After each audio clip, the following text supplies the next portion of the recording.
Assalamualaikum warahmatullahi wabarakatuh. Selamat datang di podcast Latsar CPNS Kementerian Perhubungan. Saya, Dia Mevrilinda, bertugas selaku moderator pada hari ini. Baiklah teman-teman semua, hari ini saya sudah ditemani oleh dua orang narasumber yang luar biasa. Ada Mas Arif dan ada Mas Adam. Mari kita sapa Mas Arif dan Mas Adam. Halo, Halo Mas Arif, halo Mas Adam. halo Mbak Dia. Gimana Sehat? Halo kabarnya Mbak hari Dia, ini Mas? Luar biasa. Alhamdulillah sehat. Alhamdulillah ya. Nah, mungkin kita perkenalan diri dulu kali ya Mas ya sebelum masuk ke materi hari ini. Karena kayaknya teman-teman di rumah udah penasaran nih sama narasumber yang keren-keren ini. Mungkin bisa dimulai dari Mas Adam. Silahkan Mas Adam memperkenalkan diri.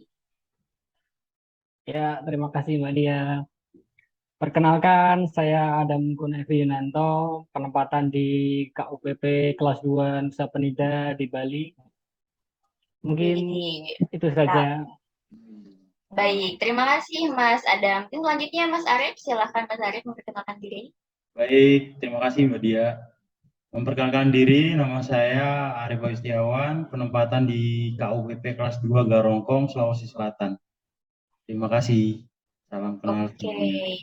mantap. Ini waktu Indonesia bagian tengah semua ya dua-duanya ya. Iya, siap. Iya, Oke nih, baik jadi teman-teman di rumah, pada kesempatan kali ini kami akan berbincang-bincang dan berdiskusi nih mengenai pelayanan berakhlak di sektor transportasi. Di sini saya akan memberikan sedikit pemahaman dulu nih buat teman-teman yang mungkin belum mengetahui apa itu berakhlak. Jadi, berakhlak ini merupakan akronim dari berorientasi pelayanan, akuntabel, kompeten, harmonis, loyal, adaptif, dan kolaboratif.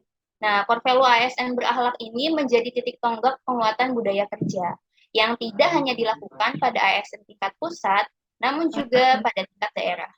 Sebagaimana pesan Presiden Joko Widodo, ASN yang bertugas sebagai pegawai pusat maupun pegawai daerah harus mempunyai core value yang sama. Nah, untuk penjelasan lebih lanjut mengenai nilai-nilai berakhlak ini, mungkin kita bisa tanya langsung aja nih sama narasumber kita yang sekarang sudah bergabung sama kita. Mungkin Mas Arif, bagaimana nih pendapat Mas Arif mengenai core value ASN berakhlak ini? Baik, Mbak. Kalau untuk core values ini sendiri sudah ditetapkan sama Presiden Joko Widodo ya, sesuai dengan arahan dari Mbak tadi.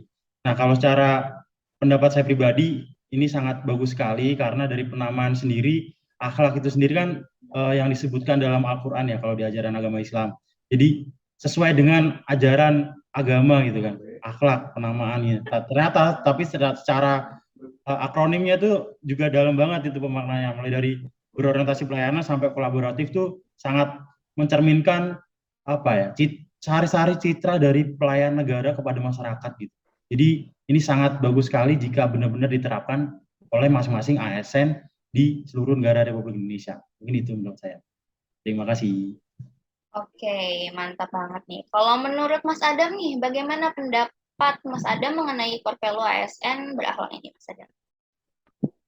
menurut saya adanya suatu core value ASN itu dapat mensamakan perilaku-perilaku antara ASN pusat dan ASN daerah, sehingga dapat mensinergiskan pelayanan yang kita berikan ke masyarakat.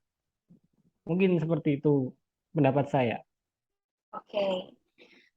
Baik, kalau untuk implementasinya sendiri nih Mas Adam di lingkungan kerja tuh kira-kira seperti apa ya? Secara kan kita ini insan transportasi ya.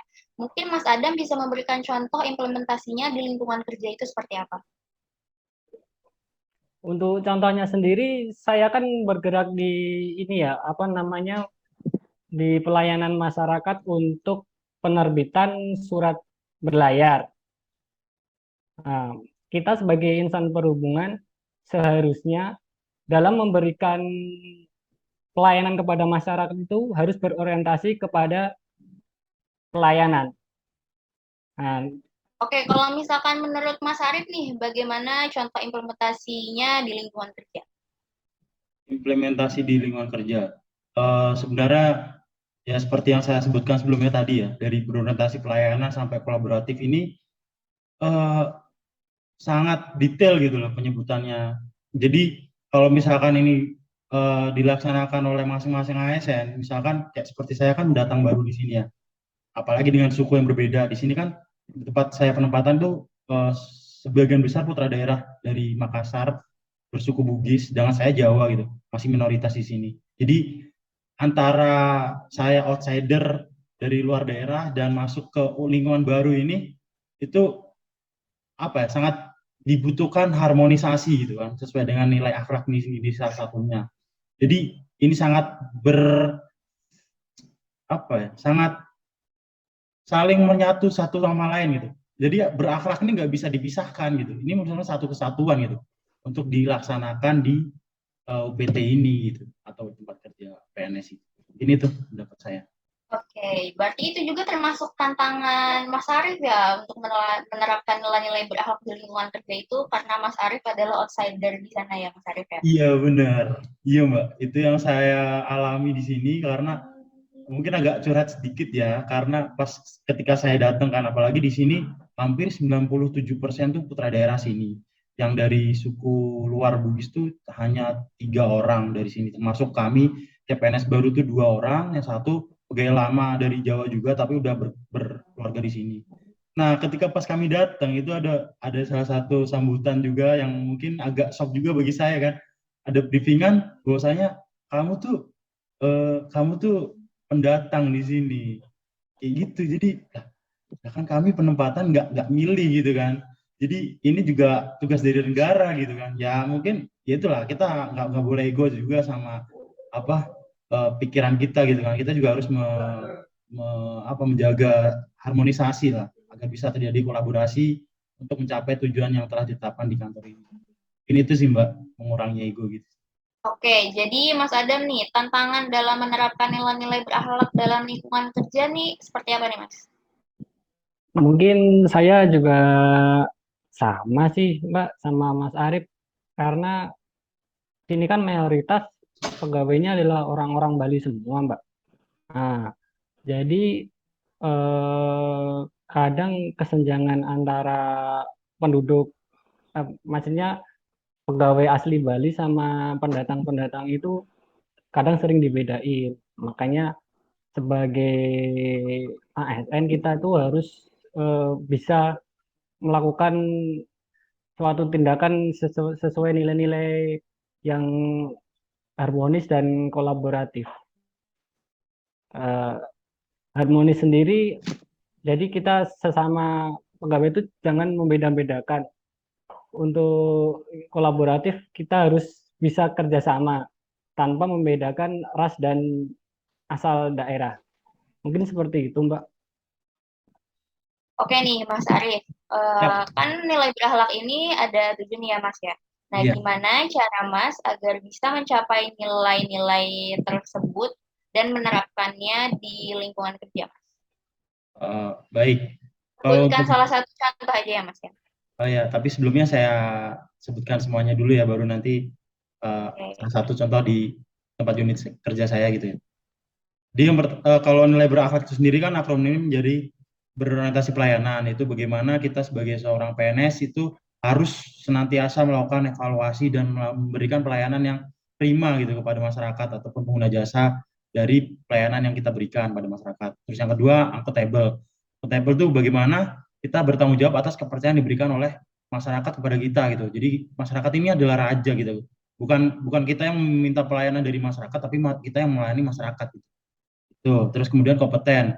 Bahwasanya kita kan sebagai PNS kan kemarin juga ada tes-tes yang sangat ketat gitu, dari SKD sampai SKB. Jadi kita dinilai oleh negara tuh yang kompeten gitu di bidang yang kita lamar ini. Jadi kita harus maksimal lah di sini kan.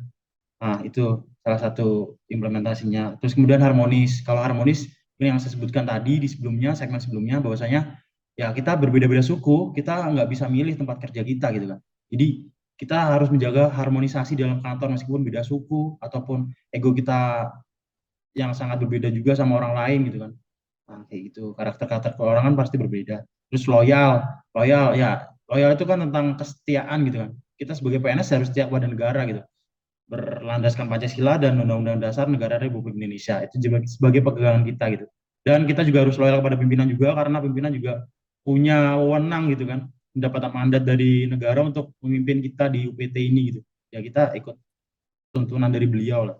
Terus kemudian ada adaptif. Nah, sekarang kan zaman udah 4.0 kan bilangnya kan, dan menuju 5.0 gitu. Dari digitalisasi ke personalisasi, jadi robot ya mungkin. Kita akan berdampingan dengan robot gitu di 5.0 ini. Ya, jadi kita harus menanggapi perubahan itu secara responsif gitu, secara cepat. Bahwasanya kita juga harus melaksanakan pelayanan birokrasi yang sangat mendunia gitu ya, bisa bersaing dengan negara lain gitu. Terus yang terakhir yaitu kolaboratif.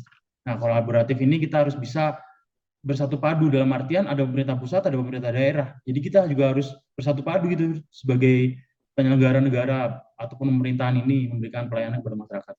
Nah, untuk implementasinya di tempat kerja saya itu mungkin saya lebih menggarisbawahi di harmonisasi tadi ya, karena emang itu suatu tantangan terbesar juga bagi saya masuk ke tempat baru, daerah orang, suku yang berbeda sama saya, tapi kita juga harus di sini membawa diri gitu. Kita juga melaksanakan tugas negara di sini dan ya intinya kita menjaga harmonisasi satu sama lain dengan karakter yang berbeda ini. Ini itu aja, Mbak. Oke, terakhir nih Mas Adam. Apa harapan atau pesan dari Mas Adam sebagai ASN kepada seluruh ASN yang ada di Indonesia terkait penerapan nilai berakhlak ini? Pesan saya sebagai ASN untuk ASN lain, karena pemerintah telah menetapkan core value berakhlak, maka sebagai ASN kita harus mengikuti core value tersebut, sehingga nanti pelayanan-pelayanan kita dapat sesuai dengan core value itu. Mungkin itu saja sih, Mbak. Oke, baik. Kalau Mas Arief nih, Mas, apa harapan atau pesan dari Mas Arief sebagai ASN kepada seluruh ASN terkait penerapan nilai berakhlak? Penerapan nilai berakhlak bagus. Ini nilainya sangat bagus. Terus kemudian yaitu harus diberikan atau didoktrin dari awal dari latsar CPNS-nya yang nantinya ini sebagai bekal gitu. Ketika menjadi PNS ya udah dapat bekal berakhlak ini di awal gitu. Jadi apa ya? Bahasa kasarnya udah dicuci kan, otaknya udah dibersihin nih, udah didoktrin nih. Jadi PNS kayak gini nih dengan berakhlak ini. Ini itu sih, tinggal pelaksanaannya nanti ada pengawasan dari kepala UPT ataupun pimpinan tempat. Ini tuh.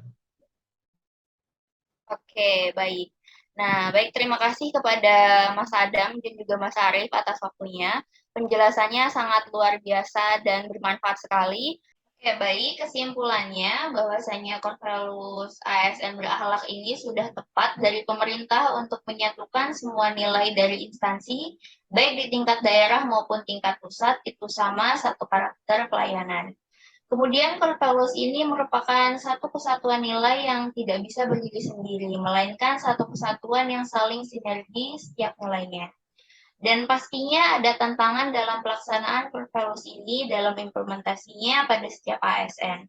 Namun yang perlu ditekankan bahwa nilai berakhlak ini harus ditanamkan sejak awal. Baiklah, sebelum mengakhiri diskusi kita pada hari ini, saya ada sebuah pantun nih untuk teman-teman semua. Makan jeruk sama penganten, lebih enak ditambah buah salak. Semangat untuk semua ASN, mari terapkan nilai berakhlak. Wassalamualaikum warahmatullahi wabarakatuh. Terima kasih Mas Adam, Mas Arif. Sampai jumpa. Waalaikumsalam warahmatullahi wabarakatuh.